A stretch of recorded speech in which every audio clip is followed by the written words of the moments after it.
Okay, the first thing is if you haven't done your homework yet, there's a slight change to the assignment to match the videos.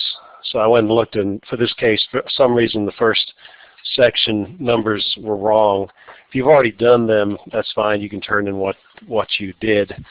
But if you haven't done them yet, do these problems instead.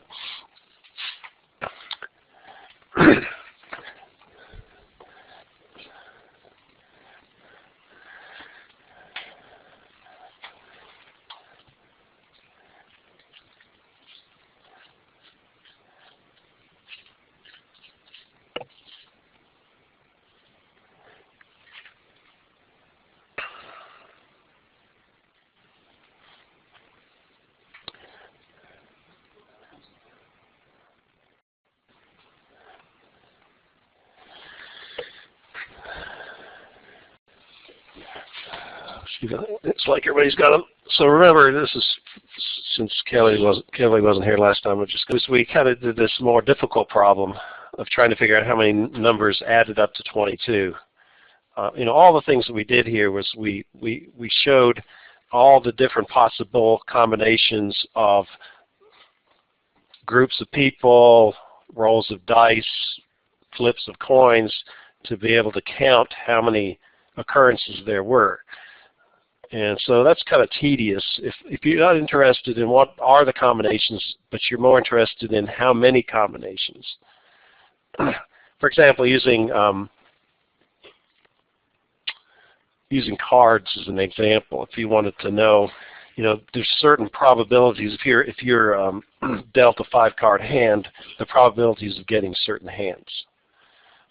And the more complicated the hand, the less likely it is to get that hand, because the way you determine the probabilities is you figure out how many possible 5-card hands there are, and there are like 2.5 million different 5-card hands that you can get if you deal somebody cards.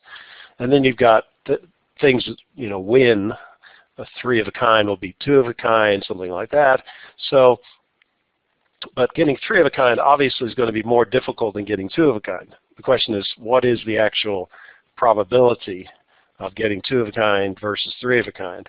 You don't really care whether they're 2 aces or 2 5s. You're only caring whether they're 2 of a kind. I guess if you get 2 people who get 2 of a kind, then there's probably some kind of rule that says the higher card wins, but is the higher, whatever the higher ranking pair is. But in general, that doesn't happen very often. So most of the time, you're comparing one hand type versus another type hand, and so you have to count them. You want to know how many, 2 2s, 2 3s, 2 4s, and the different suits and all that kind of stuff. And so you're counting the number of hands. You don't care what they are when you're working on probabilities. So if we go to section 2, we'll start talking about how to do that.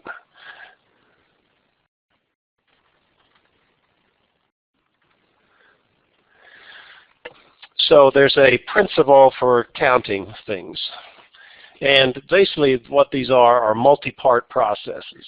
So if you are it's not dialing. What's that? Dealing. That's the word. Good think of it. Dealing cards. If you're dealing cards, the first step is you're going to pick one card randomly. You shuffle the card and you pick it. You take it off the top.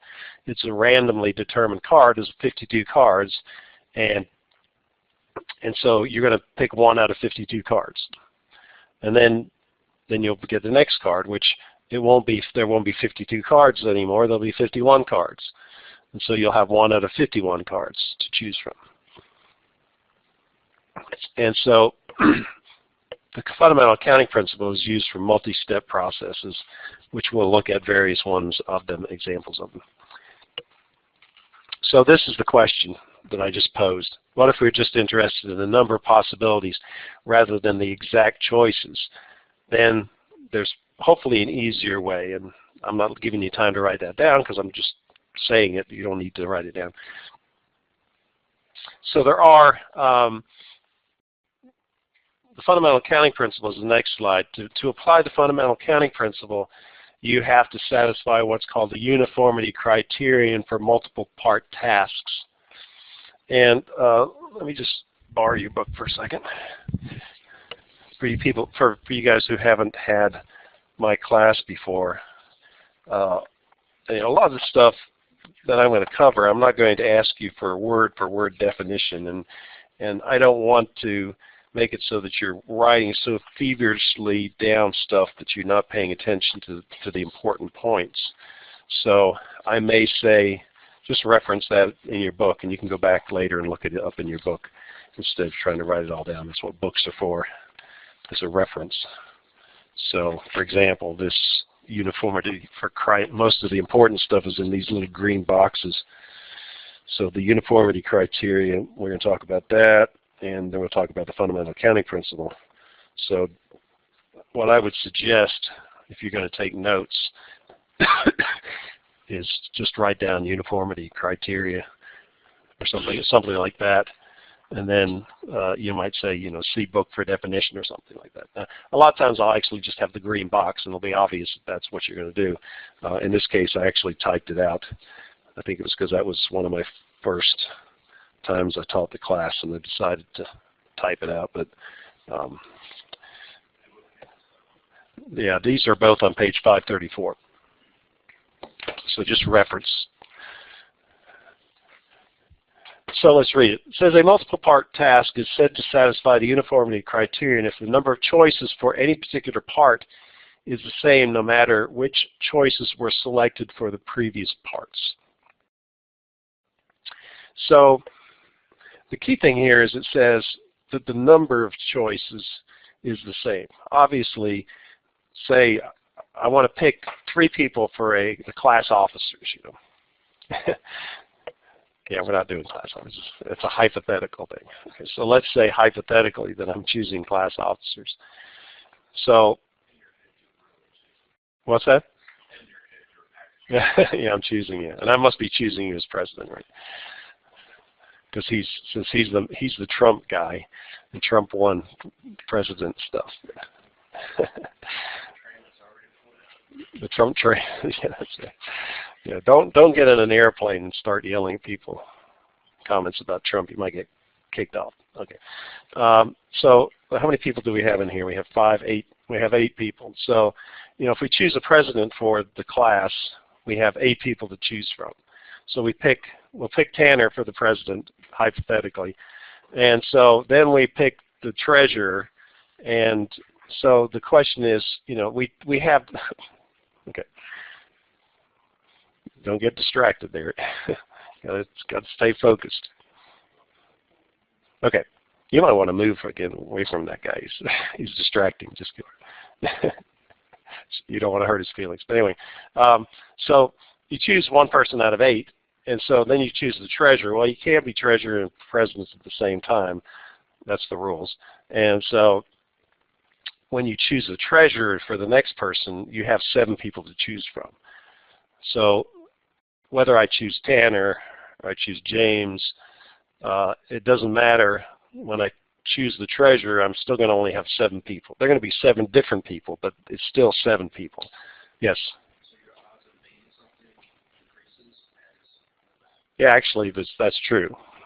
If you look at that, the chances, if I randomly chose somebody, if we just pull names out of hats for that, then you would have, if once Tanner gets chosen as president, you know, when you choose the president, it's 1 out of 8 possibility that you're going to be an officer. Once he's chosen, there's only 7, so to be treasurer would be 1 out of 7, and then secretary would be 1 out of 6.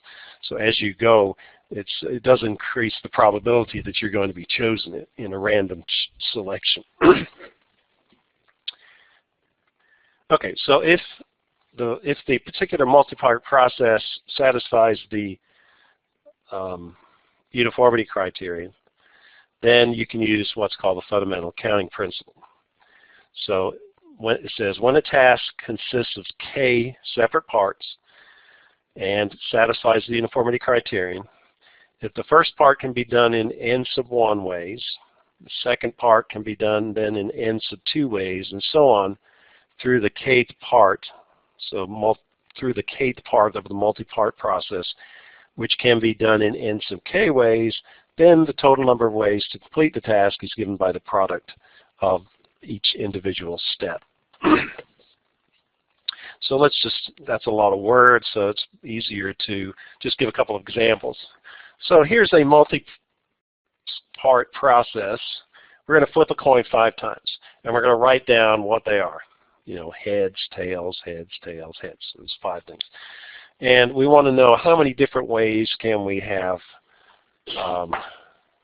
those heads and tails arranged. We did that in the previous section, but we did that by drawing a tree diagram, and then we took the tree diagram and we listed them all out, and we had a list of 16 different possibilities with 4 flips. So the answer for 5 flips is going to be 32, but how do we get that using the fundamental accounting principle? So let's define what these things are from the previous definition. So in this case, k equals 5. That's the number of parts in the process. So a part is a flip. Okay, 5 flips, k is equal to 5. So what we're going to do is we're going to say part 1. That's the first part is flip the coin. So that's the first time. So how many? So n. This is n sub I. I guess I'll actually call it n sub I. So in this case, this is the first part. So I is the part number, the part. And you flip the coin. How many choices do I have? What's 2 options? Yeah. So n sub 1 equals 2. And part 2, I flip the coin again. So that's what the part consists of. Flip the coin, and so it's n sub 2 because it's the second part, and that also has 2. And so before we go any further, why does this particular process satisfy the uniformity criteria? It's because no matter if I flip the coin the first time, I have 2 options. If I flip the coin the second time, I still have 2 options. It's not like if I got heads the first time, I can't get heads anymore because it's just the same coin. So it's independent. The second flip is independent of what happens to the first flip. Okay, that's to remind me of something. But let me finish this problem first, and then we'll do it. Okay. So because this number, the number of choices, is independent of what happens the first time, then it satisfies the uniformity criteria. So that's the uniformity criteria. Okay, so part 3 is we flip the coin. So n sub 3 equals 2. Again, we have 2 choices, heads or tails. Part 4 is we flip the coin again, which is n sub 4, because it's the 4th step. And part 5, flip the coin. So the 5th step has 2 choices. So those are, an n sub k is n sub 5. So it says the kth part is the 5th part, which is the last one, can be done in so many ways. And it says the total number. Then the total number of ways to complete the task is given by the product of those individual values. So the total number of ways is equal to n sub 1 times n sub 2 times n sub 3 times n sub 4 times n sub 5. And those are 2 times 2 times 2 times 2 times 2, which is 32. Therefore, there are 32 ways to, or 32 arrangements of heads and tails from flipping a coin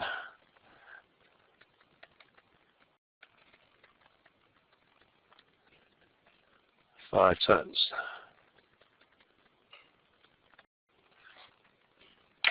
Why do we use a coin in a lot of these examples? Because we know what coins are.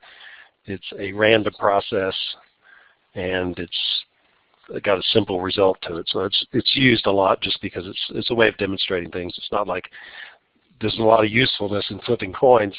Normally we flip a coin one time and we're choosing between two people. We don't. But it actually has, I think we talked about this last semester. I mean, flipping a coin, there's two options. There's heads or tails, which has an analogy with ones and zeros as far as computers are concerned. So the things that we do with coins can be used ultimately, theoretically, for flipping for computer stuff. Okay. Before I do the thing I had set my alarm for, let's just do one more example. So how many ways can you group 5 people where order is important? So what I'm talking about is what we would do is we put 5 chairs up here in front of the room, say. And we have 5 people. And I want to just, we're going to have some kind of class, 5-person class portrait. And the question is, how many ways can you arrange those 5 people in those 5 chairs? So that's the basic idea. We're not taking 5 people and picking 3. We're taking 5 people. We're sticking in 5 different chairs. So let's do it here. So again, you break this up into a multi-part process. So let me just put some little. These are just represent chairs. Okay. So if you were going to fill up these chairs, rather than just randomly saying everybody run for a chair, you want to do this in some controlled manner. And so what you could do is you could have a hat with the names of 5 people in it, and you could shake it up, and you would pick one out, and so one of those 5 people would get the first chair. So the 5-part process. We have another 5-part process here. So let's do the same kind of thing. Part, number,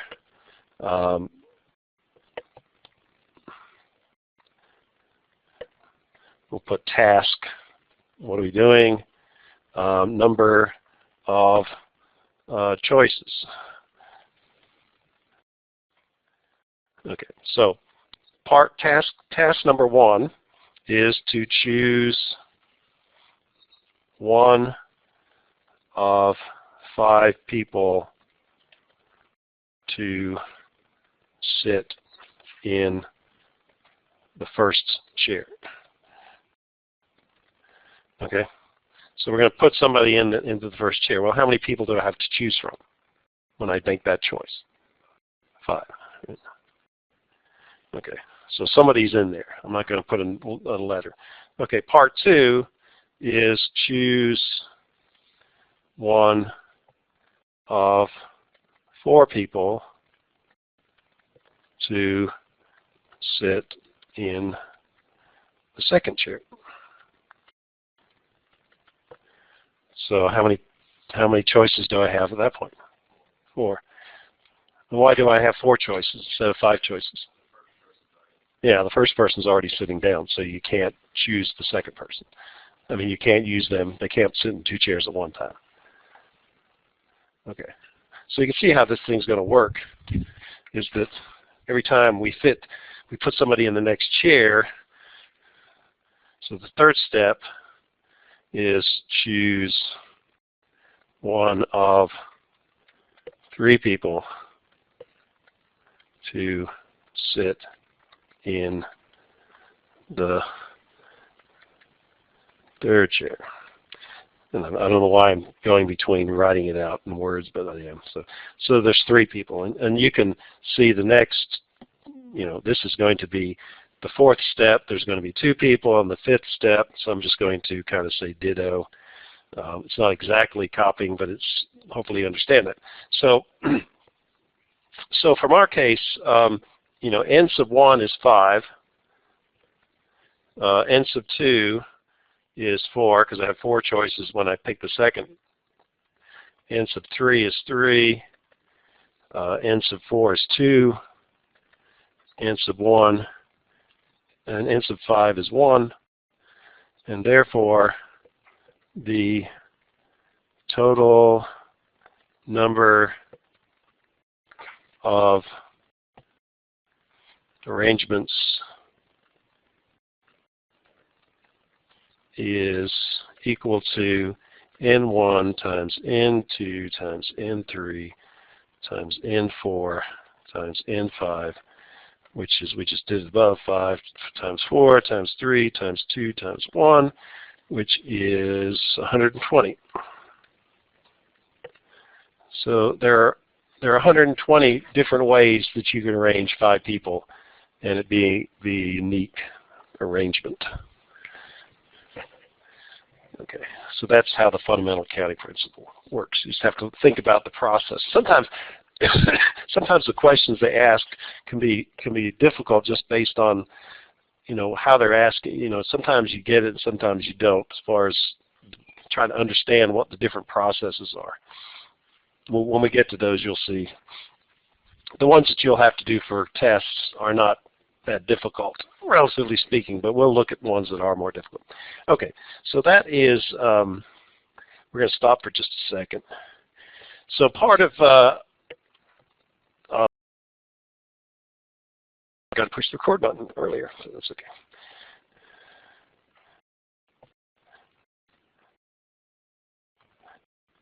So I'm going to make, I do make political comments, and I made this the other day in the other class. So one thing I don't talk about, but you know, in terms of sexual assault, there's the question of, you know, did somebody ask for it or not, because of the wearing the provocative clothing, which in the United States is not that, you know, the culture is such that that's not, shouldn't be a reasonable excuse. But in some other more conservative countries, Islamic countries, you know, they're going to say, you know, if you dress and you know you're not in your burqa, that, you know, you're asking for anything that you get. So that's, you know, that's one thing you hear a lot about. So I heard this thing the other day that made me think relative to that was the Russian hacking of the DNC. So you know, they finally said, oh yeah, I agree that the Russians did hack the DNC, and yeah, they did, and as a result, they helped Trump a little bit. How much, we don't know, and so what you get is some of the Republicans saying, well, the problem was that the DNC didn't have strong enough. They just didn't work hard enough on security, so it's their fault. It's not the Russians' fault for hacking. It's the DNC for. So it's kind of like blaming the victim, which was the DNC, the Democratic National Committee. It's your fault because you didn't protect yourself enough, not because you dressed too scantily. But it's not the Russians' fault for doing the crime in the first place. So that was my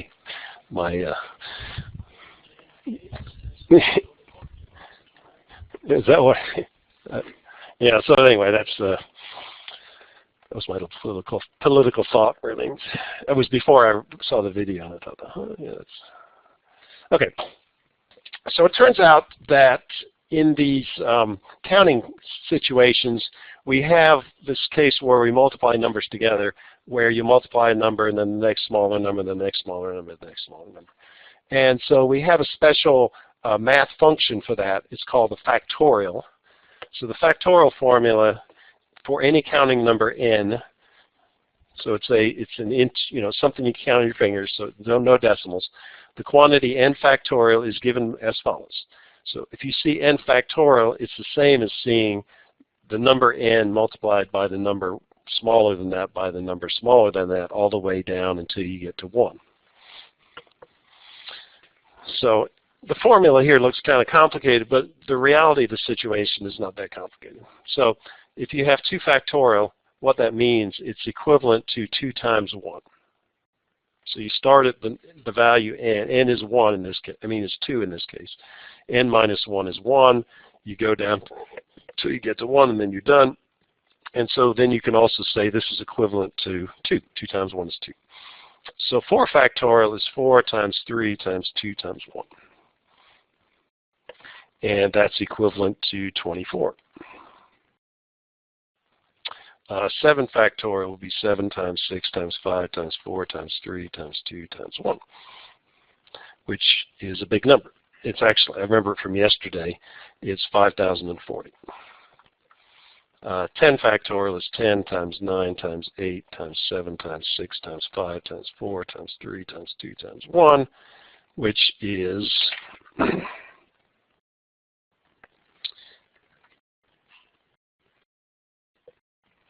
a big number, which I'll write down here. So 10 factorial is 3,628,800. So that's 10 factorial.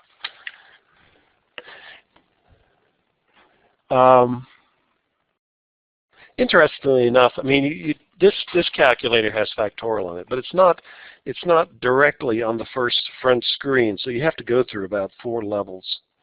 And I found out that it's easier to not use factorials, which I'm going to teach you how to do. So if your calculator doesn't have factorials, you'll be fine. You don't have to buy a calculator to do factorials. Yes? Where? Oh, this one? 2 times 1. Yeah. So don't worry if you don't have factorial on your calculator. It does help in terms of not having to write out a lot of numbers, ultimately.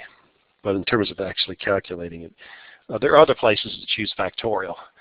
And so my old calculator, I told the story yesterday, you guys grew up with calculators, probably used this in high school. You got your cell phone that does all kind of good stuff. When I was in high school, well, first year I was a student at Virginia Tech in engineering. It was the first year that they required calculators. So the previous year, you could have calculators, but you weren't required to have them.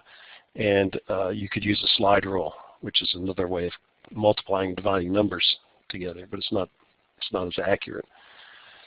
So the calculator we had to buy cost $100, and it does probably $1 calculator. But if you buy those TI-31s, they're about $10. But in terms of today's dollars, it's probably $100 back then is probably $300 now. So to do what a $1 calculator does now, it would have cost $300 back then. That was a big investment. I looked it up yesterday, so let me just show you what the calculator looked like. And it was actually a step my wife had. She wasn't my wife at the time, but we went to high school together. She had a calculator that did plus, minus, multiply, divide, and take a square root. That was the 5 functions that it had.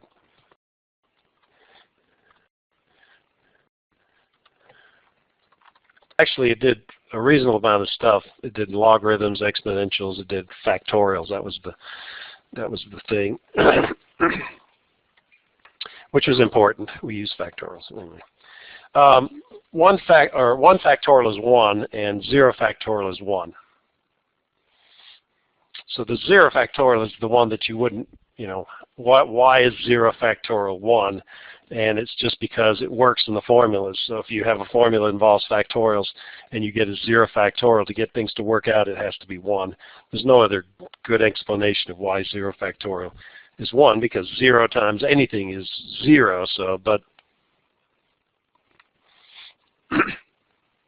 okay. So, well, it turns out that in this class we're going to most of the time, we're going to evaluate the ratio of factorials. And if you have factorial on your calculator and it's easy to get to, you probably would just use the factorial. But because my calculator takes 5 steps to get to the factorial button, it's sometimes easier to do it a different way. And if you don't have factorial in your calculator, then you can use this way to solve it. So if I have an equation that gives me this result, 9 factorial divided by 7 factorial, how do I make that a simpler calculation? Because, you know, for this case, I'm going to just write everything out, and then I'm going to show you how you would make it so that it is not as complicated. So 9 factorial is 9 times 8 times 7 times 6 times 5 times 4 times 3 times 2 times 1. And 7 factorial is 7 times 6 times 5 times 4 times 3 times 2 times 1. So what you can see is that I can cancel out all this stuff with that. And 9 times 8 is 72. So the answer here is 72. And ultimately, all I had to do is multiply 2 numbers together. If I use just factorials, I have to multiply 9 numbers together and divide by 7 numbers together, which would be a pain in the neck. So what we can do is we can take the original factorial and you start the factorial process, but you can stop at any number and then just put the factorial sign. So 9 factorial is 9 times 8 times 7 factorial.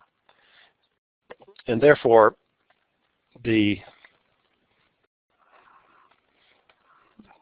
my cursor's acting a little weird there for a second. So then I can divide by 7 factorial. And I can cancel those out because of the same thing, and you just end up with 9 times 8, which is 72. So ultimately, it would be easier for me to take this, convert it to that, and then just multiply 9 times 8, rather than having to go through my calculator to get to factorial. And that's the way you would do it, to not have to use factorials in your calculator. Yes.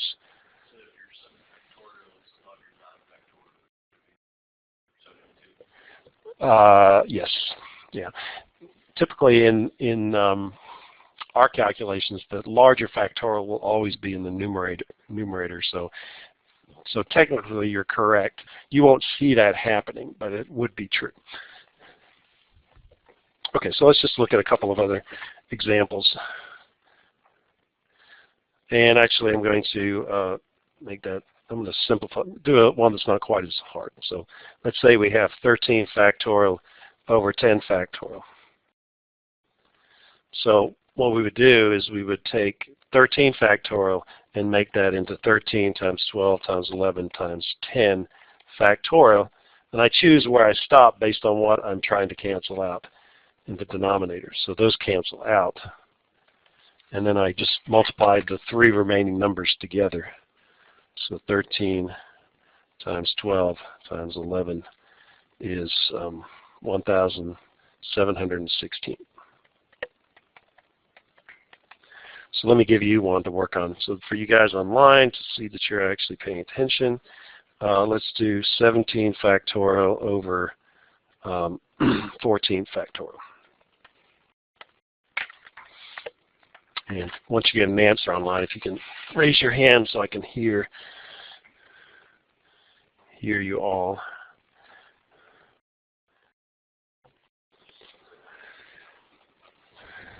And you might get to the point where you don't even have to write it out, right? For some of you, you'll say, yeah. Some of you will say, I don't get it yet. But, you know, for example, while you're working on this one, you know, if I saw this, I'd say, well, all I have to do is take 13 times 12 times 11. I've got the answer. You know, all the canceling out, I would just do kind of.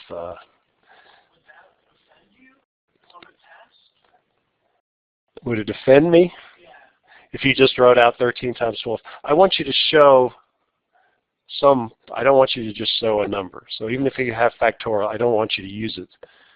But if you wrote 13 factorial over 10 factorial is equal to 13 times 12 times 11, I would be fine with that because I know that you know what you're doing.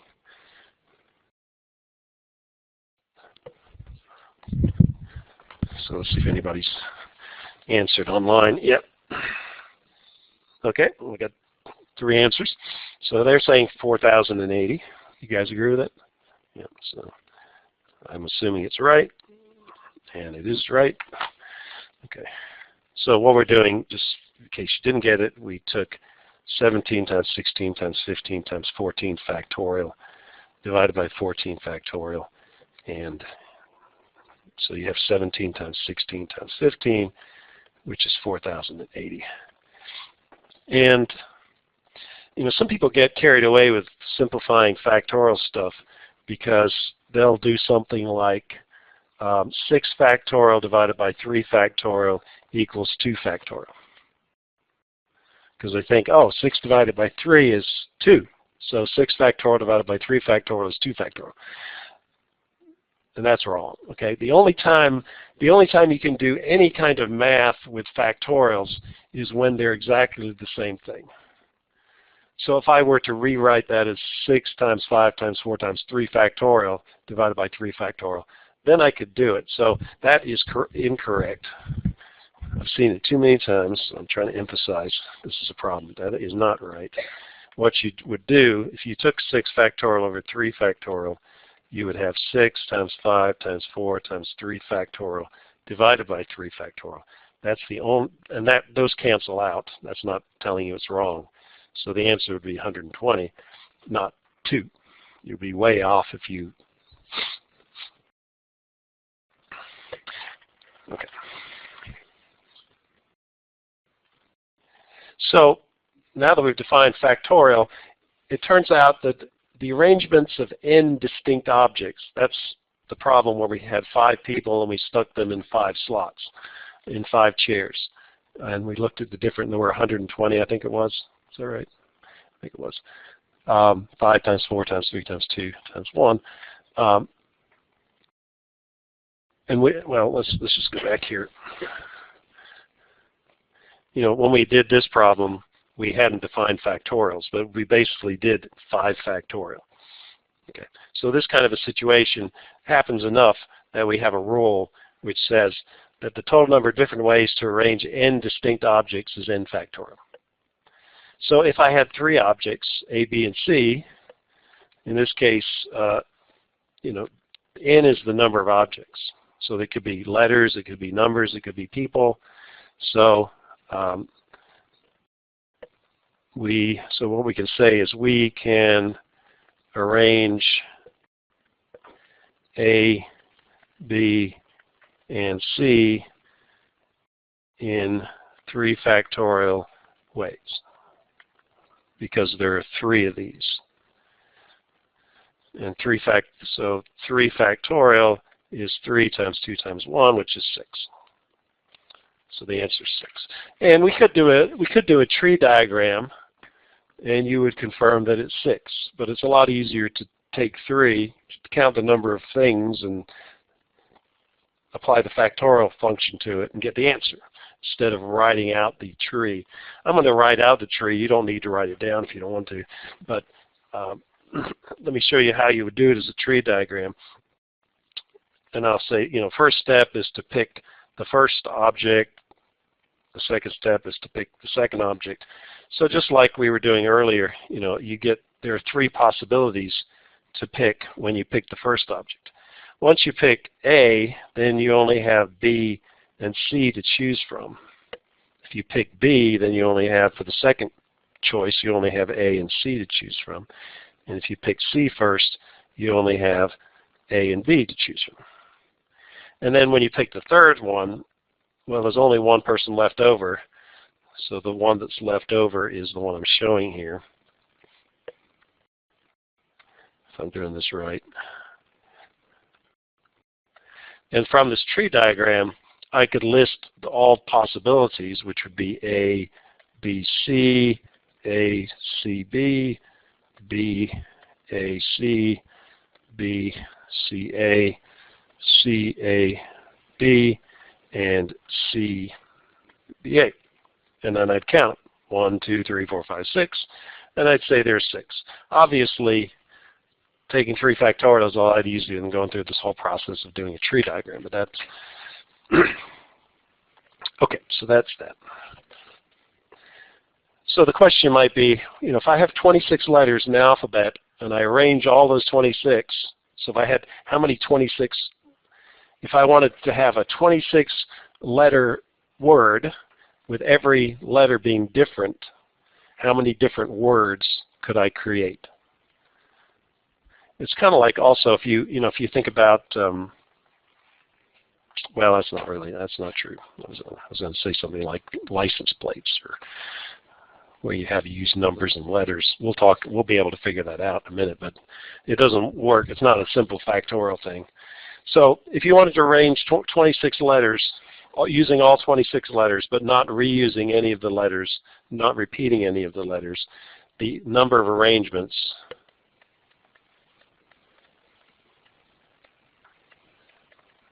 of a 26-letter word with no repeats,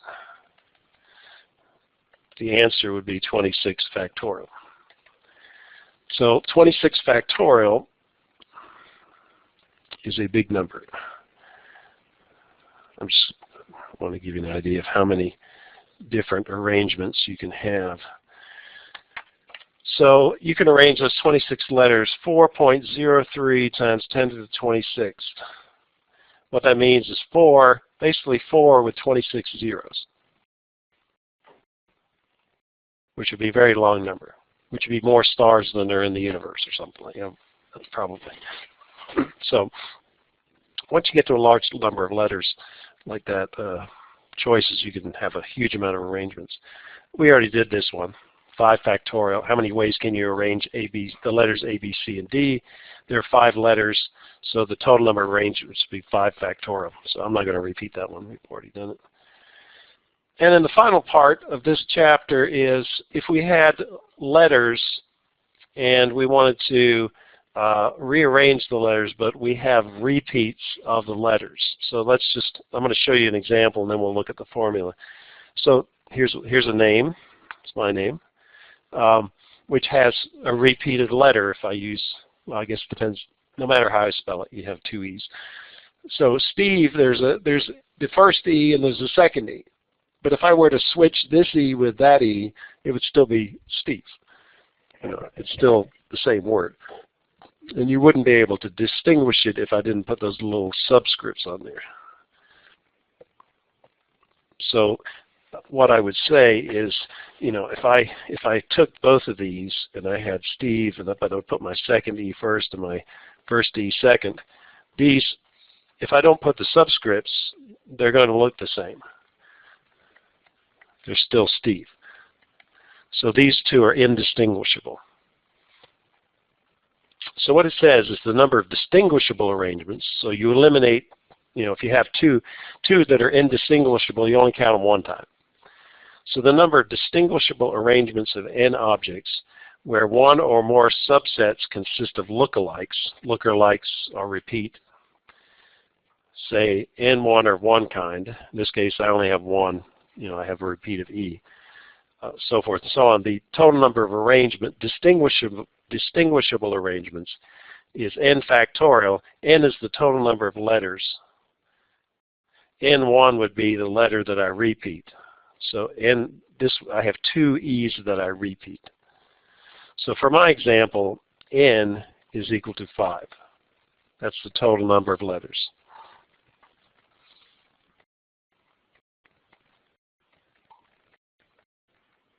N1 equals 2. There are 2 E's. So the total number of arrangements, total number of distinguishable arrangements,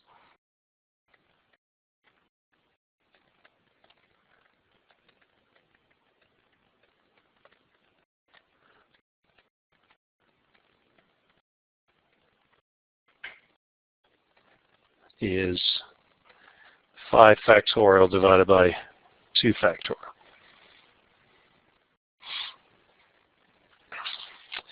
So here we have this ratio of factorials. So we could rewrite the numerator as 5 times 4 times 3 times 2 factorial and divide by 2 factorial. So that's not 1, that's factorial. So these cancel out, and so you'd have 5 times 4 times 3, which is 60. So there are 60 60 ways that you can arrange these 5 letters that are distinguishable from each other. If you had 5 different letters, the answer would be 120. So the thing is, anytime you have these 2 E's, you can have them in one place, so you can flip them. So you lose half of your arrangements, because there's always going to be another one that from your original 120, there's always going to be one that matches up with the E's. You can just switch. Okay, so that one's pretty easy. Let's look at one that here's a word. If it's a word, it doesn't have to be a word. So for this particular case, n equals 6, because I have 6 letters. I'm going to say G is, the letter G will associate with n sub 1. There are 2 G's, and the O's, which we'll call the second subscript, there's 3 O's. So the number of arrangements is going to be 6 factorial n divided by 2 factorial n sub 1 divided by 3 factorial. And that's not 0. You can't do it, and again, you can't, 2 factorial times 3 factorial does not equal 6 factorial.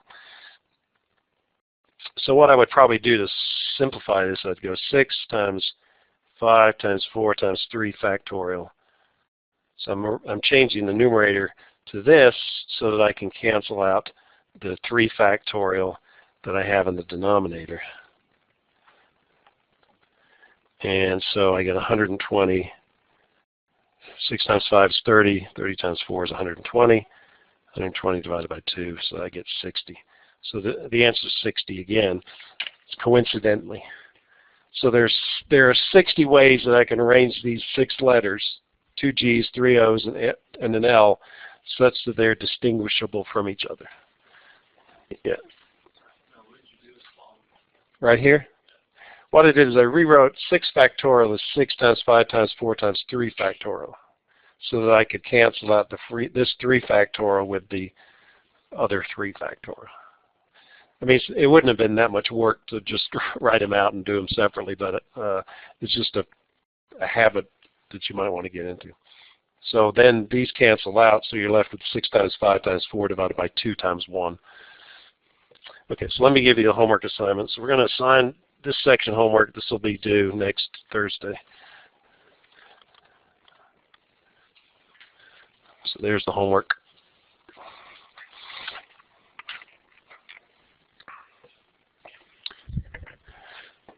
So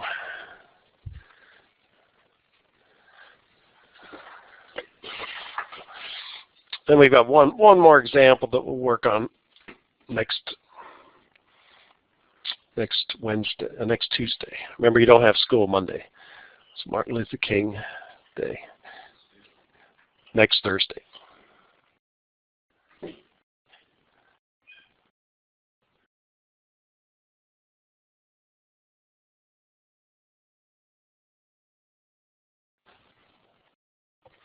So make sure you do your homework. Do it on time.